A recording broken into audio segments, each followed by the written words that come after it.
ఇక సింధూర అమ్మాయి గారు జీవితం ఊహించుకోవటం ఏంటి అని చెప్పేసి అనగానే, ఏంటో మీరు కలలోనే బతుకుతున్నారు అని చెప్పేసి అనగానే, సింధూర అమ్మాయి గారికి కంట్లో నిప్పురవ్వ పడుతుంది. అబ్బా మంట మంట అనగానే, అమ్మాయి గారు ఏమైంది ఏమైంది అని చెప్పేసి అడుగుతూ ఉంటాడు. అబ్బా మంటగా ఉంది చంటి అనగానే, నేను చూస్తాను ఉండండి అని చెప్పి చంటి ఊదుతూ ఉంటాడు. అబ్బా ఎలా ఉంది, అబ్బా చాలా మంటగా ఉంది చంటి అని తగ్గినా కూడా మళ్ళీ చంటి కలలో కలిపెట్టి చూస్తూ ఉంటుంది. ఈలోపే చెంచలమ్మ అయితే బయటికి వస్తుంటుంది. ఇక కేశవ బయటకు వచ్చి ఆరును కొట్టడంతో చంటి వస్తున్నానయ్య గారు అని చెప్పేసి పరుగున వెళ్ళి గేట్ అయితే తీస్తూ ఉంటాడు. చెంచలమ్మ సింధూరని చూసి, అమ్మ సింధూరా ఇక్కడ ఉన్నావేంటి అని అడుగుతూ ఉంటుంది. ఇక ఏం లేదు అత్తయ్య, ఉత్తుగానే చల్లటి గాలి కోసం ఇక్కడ నిలబడ్డాను అని చెప్పేసి ఇక చెంచలమ్మ సింధూర మాట్లాడుకుంటూ ఉండాలని కేశవలోనికి వస్తాడు. ఏంటండి ఏంటి ఇంత లేట్ అయింది ఏంటి అనగానే, పక్కూర్లో పనికి వెళ్ళాను కదా, కట్టు మార్చడానికి వెళ్ళాను, అక్కడ లేట్ అయింది అని చెప్పేసి ఇక కేశవ చెంచలమ్మ సింధూర ముగ్గురు కలిసి ఇంట్లోకి వెళ్తూ ఉంటారు. చంటి అలా ఆరుబయటనే కూర్చుంటాడు. ఇక వీళ్ళు ముగ్గురు ఇలా మాట్లాడుతూ ఉండగానే ఇంకా సత్యవతి అయితే ఎలాగైనా అంబాజీని కలుసుకోవాలని చెప్పేసి అంబాజీ కాడికి అయితే వెళ్తూ ఉంటుంది. సత్యవతిని చూడగానే అంబాజీ షాక్ అయి నిలబడుతుంది. ఇదేంటి తన కొడుకు విషయంలో మాట్లాడి ఎలా చెప్పకుండా వెళ్ళిపోయింది, ఆ విషయంలో మళ్ళీ నన్ను తిట్టడానికి వచ్చినట్టుంది అని చెప్పి అలాగే షాక్ అయి నిలబడి ఉంటుంది అంబాజీ. సత్యవతి నేను చెప్పకుండా వెళ్ళిపోయానని అంబాజీ నా మీద అలిగినట్టుంది, అందుకే పలకరించట్లేదు అని చెప్పేసి సత్యవతి అనుకుంటూ ఉంటుంది.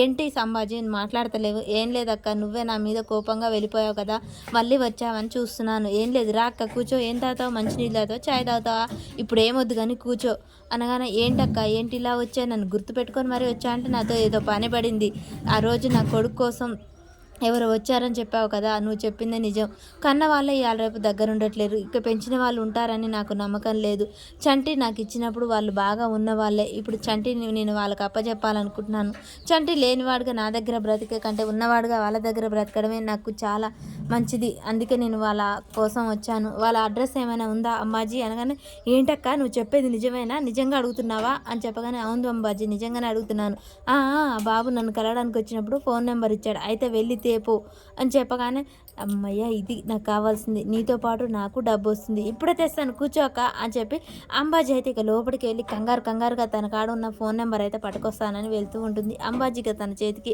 చంటిని అప్పచెప్తే డబ్బులు వస్తాయని చాలా మురిసిపోతూ ఉంటుంది. ఇక సత్యవతి ఏమో తన కొడుకు ఆచూకి తెలవాలి అని చెప్పేసి సంతోషపడుతూ ఉంటుంది. ఈలోపే ఫోన్ నెంబర్ తెచ్చి ఇవ్వడంతో, ఇటీవు అంబాజీ నేను ఫోన్ చేస్తాను అని సత్యవతి నెంబర్ తీసుకొని ఫోన్ చేస్తూ ఉంటుంది. అలా తన సెల్లు తీసుకొని కొన్ని నెంబర్లు కొట్టగానే ఒక్కసారిగా చీటీ అయితే గాలికి చేతిలో నుంచి ఎగిరిపోతూ ఉంటుంది. అలా అయ్యో అక్క చీటీ పట్టుకో అని అంబాజీ అంటూ ఉండగానే గాలికి ఎగిరిపోతూ ఉంటుంది. అయ్యో ఫోన్ నెంబర్ అంబాజీ అని సత్యవతి అంటూ ఉంటుంది. ఇంతలోనే అక్కడ ఎదురుగా పొయ్యి మండుతూ ఉంటుంది. ఆ చీటీ వెళ్ళి ఆ పొయ్యిలో పడి గాలి అయితే పోతుంది. అయ్యో ఏంటి ఇలా జరిగింది, నా కొడుకు గురించి ఆచూకీ తెలుసుకోవాలంటే ఇలా జరిగిపోయింది, అక్క నువ్వేం బాధపడకు, నా నెంబర్ ఆయన కాడుంది, ఆయన పదే నీ కోసం వెతుకుతూనే ఉన్నాడు, ఇప్పుడు కన్నా 2-3 సార్లు వచ్చిపోయాడు, ఖచ్చితంగా ఆయన మళ్ళా వస్తాడు, ఆయన వచ్చేదాకా ఇక్కడే ఉంటానమ్మాజీ అని చెప్పేసి సత్యవతి అయితే అంటుంది. మరి కలుసుకుంటారా?